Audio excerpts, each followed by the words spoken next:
Oi, pessoal, boa noite. Eu me chamo Nara, sou estudante de enfermagem da Unip de São José do Rio Pardo. E no ano passado eu fui convidada pela minha professora a estar desenvolvendo um projeto de iniciação científica sobre a ceratite fúngica.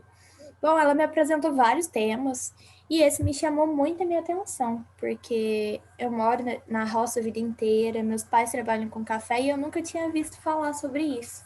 E aí eu quis unir a minha profissão, minha nova profissão, com o que eu já convivo diariamente. Eu já devo ter falado para vocês sobre os questionários, vocês já devem ter respondido. E agora a gente vai tirar as dúvidas sobre esse tema que eu acho que muitos de vocês nunca ouviram falar. Então vamos lá.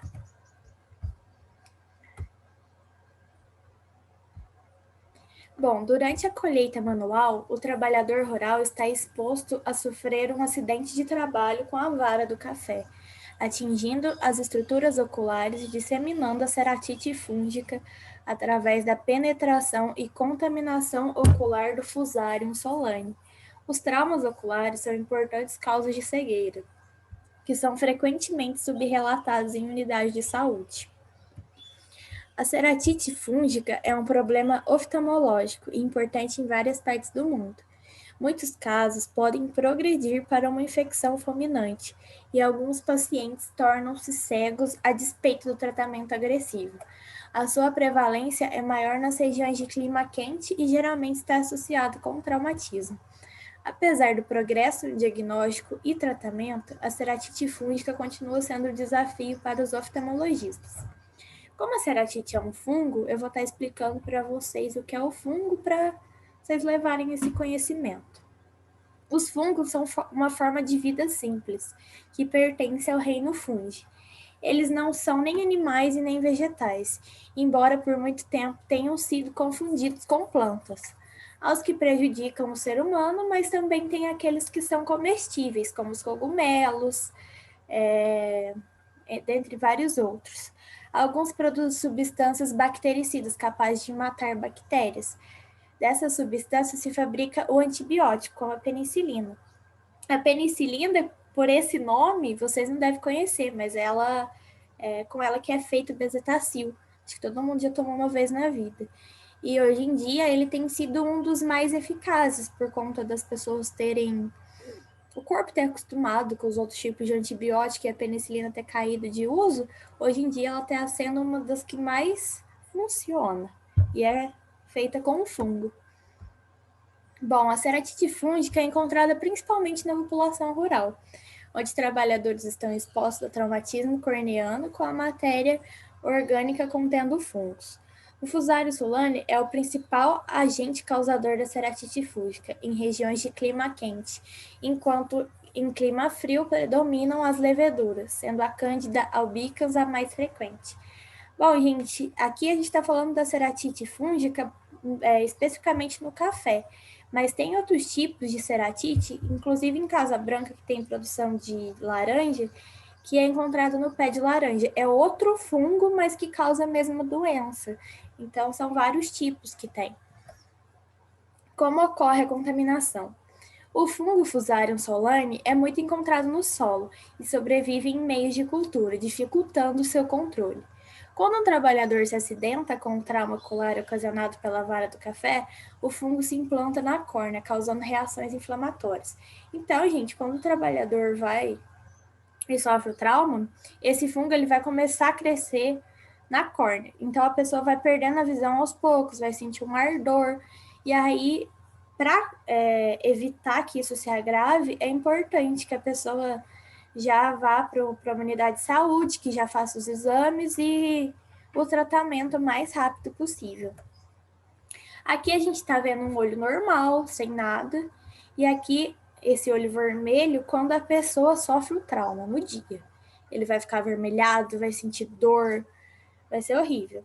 E aqui, já com 14 dias, a ceratite já está crescendo com essa película branca, e aqui já começa a ser um caso que já não é mais irreversível. Aí a pessoa já teria que fazer um transplante de córnea. E aqui, provavelmente a pessoa já estava cega e não teria mais reversão mesmo. Aí se faz o transplante e a pessoa volta a enxergar normalmente, podendo também ter a rejeição. E fora tudo isso, a fila do transplante é gigantesca. Então, são coisas que a gente pode evitar com o uso de um óculos de proteção. O diagnóstico. No exame clínico oftalmológico, o paciente pode apresentar queixas como fotofobia. O que é isso? É quando a gente está dormindo num quarto escuro, por exemplo, e vem uma pessoa e abre a janela ou acende a luz, e aí dá aquele incômodo. É incômodo com luz, no caso. A hiperemia, que é a cor avermelhada nos olhos, como tá nessa imagem aqui. Ardor, dor ocular, lacrimação, que é a gente ficar chorando sem querer chorar, e sensação de um corpo estranho. Vamos supor que tem um mosquitinho no olho, uma coisa assim. O diagnóstico laboratorial deve ser realizado com a coleta de material de várias áreas ulceradas, que são várias áreas que a ceratite já cresceu, para a realização da cultura e identificar o agente etiológico para o oftalmologista iniciar a terapêutica adequada. Como eu disse, tem outros tipos que podem causar, não só a que causa no café. Então, geralmente o médico leva isso para análise para ver qual que é o fungo, especificamente para ser tratado de forma adequada. Seu tratamento inicial deve ser com medicamentos, apesar do fungo Fusarium solane mostrar-se resistente a vários agentes antifúngicos. Para ser eficaz, tem que ser administrado de forma correta. Então, depois que o médico vai lá ver qual que é o fungo, ele vai achar um medicamento que se adapta a ele e consiga exterminar ele. E aí vai muito da pessoa tomar esse medicamento corretamente. Complicações. A ceratite pode levar a sérias complicações, como a inflamação corneana, que é a da córnea, redução temporária ou permanente da visão, sendo necessário tratamento cirúrgico, substituindo a córnea. Então, se a pessoa leva mais de 4 dias para procurar ajuda, ela já pode chegar num caso de transplante de córnea, que é muito complicado. Pode haver rejeição, a pessoa pode nem conseguir fazer o transplante por conta da fila. Bom, acidente de trabalho rural. A ceratite fúngica adquirida da colheita do café é considerada um acidente de trabalho rural, conforme o artigo 19 da Lei 8.213. Isso, pois, provoca alteração da acuidade da visão, sendo de caráter temporário ou permanente. Para ser computado estatisticamente como acidente de trabalho rural pela ceratite fúngica, o acidentado deve abrir uma comunicação de acidente de trabalho, que é o CAT. Bom, gente, o CAT, geralmente, quando você vai na unidade de saúde, é o enfermeiro que vai fazer. Aí, com o CAT aberto, você consegue tanto os benefícios do INSS para você se encostar alguns dias, e também para o sindicato rural estar fazendo trabalhos com os produtores mesmo de informação, de conhecimento, como esse aqui que a gente está fazendo hoje. A prevenção. O trauma ocular tem impacto na saúde e bem-estar do paciente, na organização socioeconômica do sistema de saúde e da sociedade.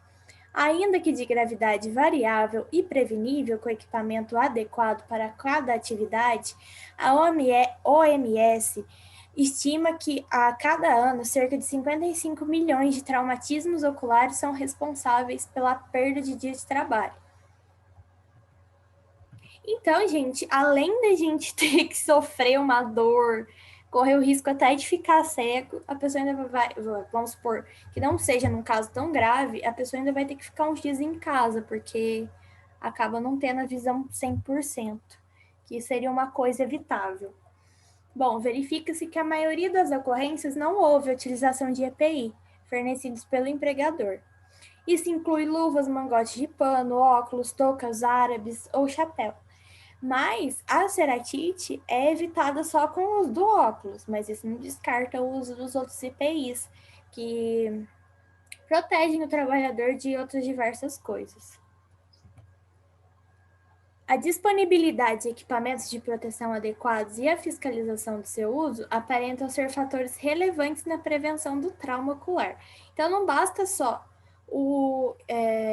empregador ir lá entregar os EPIs, ele tem que fiscalizar, ver se o trabalhador está usando corretamente, que é uma coisa que vai ser boa tanto para o empregador como para o funcionário, porque ele vai estar respaldado, porque se caso alguma coisa acontecer, quem é responsável é ele próprio, e também pela proteção do próprio funcionário. A educação do trabalhador e o treinamento sobre as normas de segurança do trabalho são aspectos também importantes. Então, a gente não basta só sair lá e falar para a pessoa, usa que isso vai te ajudar. Você tem que explicar o porquê, porque muitas pessoas não têm noção do tamanho do risco que elas correm. Seria interessante que as empresas dessem maior ênfase a todos esses aspectos, já que o trauma ocular, mesmo na ausência de complicações, leva à incapacidade temporária para o trabalho. É isso que eu já falei, que às vezes não chega num caso tão grave, mas a pessoa tem que ficar uns dias em casa. E o custo da assistência médica e dos dias de afastamento é usualmente mais alto do que o custo da prevenção.